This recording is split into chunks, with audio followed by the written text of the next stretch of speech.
Tell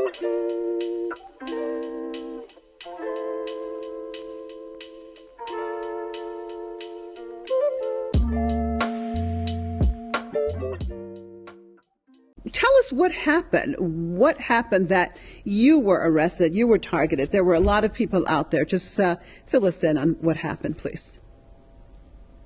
Thank you so much, firstly, for inviting me on the show. Thank you for coming. It's good to be with you, and it's a great honor. To be speaking on this topic, really, it's not about me. I keep on saying this is about the heroic resistance of the Palestinian people. But in particular, why I was arrested was, if I can show you that, was for displaying this booklet. This booklet is a history book, and it used to be the case that in our country they were very keen on telling themselves that they value freedom of speech. But there's freedom of speech and freedom of speech. This book is called Zionism. And you can see the image on the front is what I think attracted their attention. The book is not new. This has been written for 7 years. Its author is Brar. And you can see that the subtitle there is that Zionism is a racist, anti-Semitic, and reactionary tool of imperialism. And the images are important. So on the bottom there is an oil derrick, precisely because the overall interests and why is it that the US and Britain and the EU, every time Israel bomb a hospital, will make a pilgrimage. Their top leaders will go to Israel, hug Netanyahu, and say, of course it's not your fault. You're committing these crimes out of self-defense. It's totally justified what you're doing. Why do? They do it because ultimately their interest is a pecuniary interest. They want money. They want the money of the Arab people of the Middle East, but in particular the oil wealth and the ability to exploit its markets and people. And that's why they use Israel to dominate the region, and it still remains to them 100 years after its foundation very important. They have deliberately targeted anyone who has tried to equate the crimes of Zionist Israel with the crimes of Nazi Germany. And for this reason, they came up a little while ago with something called the IHRA, International Holocaust Remembrance Association. It was just a purely fabricated organization for the purpose of promulgating this definition of anti-Semitism. And it deliberately conflates Judaism, the religion of worshipping Judaism, of following the Jewish faith, with Zionism, which is not that. Zionism is a racist entity implanted by the British initially to be a settler colonial force, a buttress. Their initial governor that they implanted after they conquered the Turkish Empire, and the Sykes-Picot Agreement was used to divide the Ottoman Empire between the French and British predominantly. The British wanted a buttress, and they appointed their first governor, Ronald Storrs, who described himself as the first military governor of Palestine since Pontius Pilate. And he went there and he said, we intend to create here in Palestine a loyal Jewish Ulster in a sea of potentially hostile Arabism. In other words, they wanted to create, just as they had done in Ireland, a loyal population they would use to repress the Arabic population and enforce their rule and dominance. And that was the historical basis for the formation of Israel. That's the agenda on which they continue to pursue their crimes. This symbol, I didn't make it up. But it's more than just the historic reference to the similarity of the crimes that the two are committing. And we've just seen, the heart-rending picture of a man having to bury his own dead civilian family in his home because the infrastructure is totally destroyed, and Israel is wreaking havoc on civilian areas. The whole of Gaza can be described as a ghetto of ethnically cleansed Palestinians from their own land. And in addition, it's being attacked. It's precisely, the equivalence with fascism is so obvious that they had to make it illegal to stop people from saying it. But it's more than that. If you look at historically, and this book also deals with this question and gives the actual documented history. So these are historical facts we're talking about. It can't be racist to repeat the truth, surely. So the historical fact is that actually the Nazis made an agreement with the Zionists because both of them, whilst the Zionists consider the Jews to be supreme, it's a supremacist ideology, and they think they're God's chosen people and therefore have the right to commit any crime against the native Palestinians and their neighbouring Arab nations. Obviously, they also thought that they would never have a safe home in Europe and wanted another homeland. And for that reason, their incidents coincided with Nazi Germany, and they had a transfer agreement. The Nazis wanted to get rid of Jews because of their racism. No one's denying that.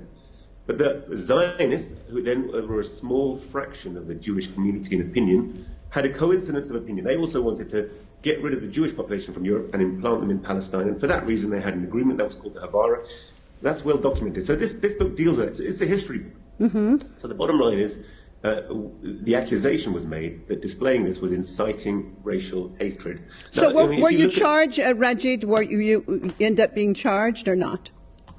It's a very good question. At the moment, I don't know. I've been released on bail with condition that I'm not to distribute literature or to appear with the symbols of fascism, is how they put it, in public. Now, I absolutely deny that these were the symbols of fascism. This is not my ideology. It is the documentation and history of another ideology which we oppose. We have turned up to this demonstration precisely to support the Palestinian people in their just struggle, to call out the crimes of Israel, the horrendous mass transfer of population, the bombing of civilian infrastructure, etc., the well-documented crimes. And part of doing that, of course, because in our country, every time you have an interview on this question, they will first of all ask you, do you condemn Hamas? In other words, do you condemn the Palestinian people? Do you take away their right to self-defense? Now, the defense minister of Israel very conspicuously came on the television at the start of this particular episode on the 8th of October and said that the people of Gaza were human animals and they would be treated as such. In other words, he denied their humanity. In fact, the only way the Palestinians can reaffirm their humanity is their right to resistance, and I uphold that. And it's precisely because there is such sympathy for the Palestinian people in the West, in the Western capitals, that they want to make an example of anyone who firmly calls out the Zionists. Well, let's talk about that. Sorry to jump in. Let's talk about that. You talked about that. There's a lot of sympathy there in the West dealing with the situation that's happening in Gaza and empathizing with the Palestinians. Let's look at some of the situations that have taken place in some of these Western countries where demonstrations in some places have been banned, holding a flag has been banned, saying certain slogans have been banned. How is this actually shooting these governments in the foot? Because it's actually making people more aware than ever of the lack of freedom that they have in speech, in just resisting certain mainstream belief perspectives. I think you're right. I think imperialism stands particularly exposed at this time for a number of reasons. There's a huge cost of living crisis. The people of Europe are actually very unhappy, and generally they're fed a thin gruel of racism and chauvinism and hope that that will be enough to keep them at each other's throats while they carry on. But this has very much exposed them at a time that the working people are unhappy.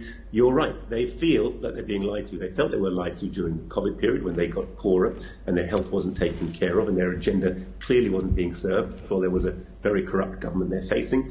We've had the turmoil of Brexit, and now we've got this obvious conflict, one going on in Ukraine, one going on in Palestine.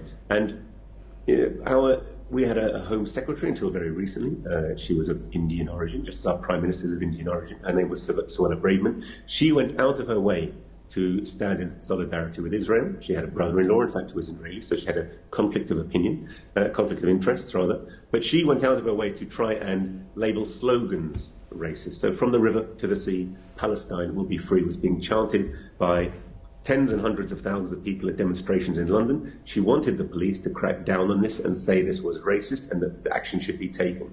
It didn't work. It's not a racist slogan. It's a perfectly justified anti-imperialist, anti-Zionist slogan. After that, they wanted to come for particular symbols. So there was a very big demonstration on the 11th of November. On the 11th of November, there were particular anger with those leaders for standing in solidarity with Israel. And they came for a woman who had held up a sign implying that both her and the Prime Minister were coconuts. And it was a kind of very mild, and it was an Indian woman who held it up, or Pakistani woman. So a kind of mild slur saying that essentially you've betrayed our people. So they came for her on that, but they came particularly for someone who held up essentially a slogan or a placard very similar to this, and equating Israel with the fascists. And this is particularly what they don't want to do, because in Britain there is a popular anti-fascism, harking back to the war, but it's not clearly understood that this was just one form of imperialism and that our own ruling class actually had strong fascist sympathies. But they are exposing themselves at this time. They're really exposing themselves. And I think in literally saying it's illegal to tell the history of Israel, it shows you the extent to which their current narrative is dependent on the lie. They always behave as if history started on the 7th of October. Before this unjustified attack of Hamas on Israel, everything was peaceful,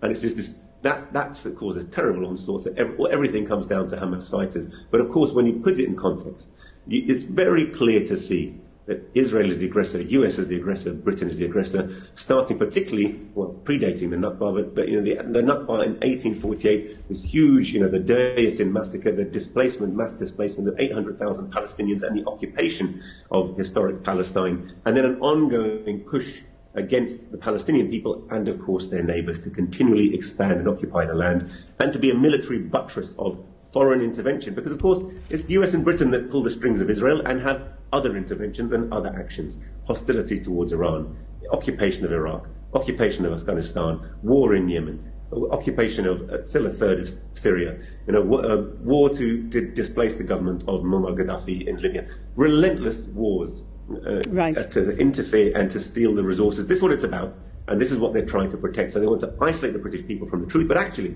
the British people, you're quite right, are reacting to it. They feel outraged, and in a way, they've been the biggest mobilizers for these demonstrations, and I think they're going to continue to push people in the direction of finding out the truth at a time which is very dangerous for them.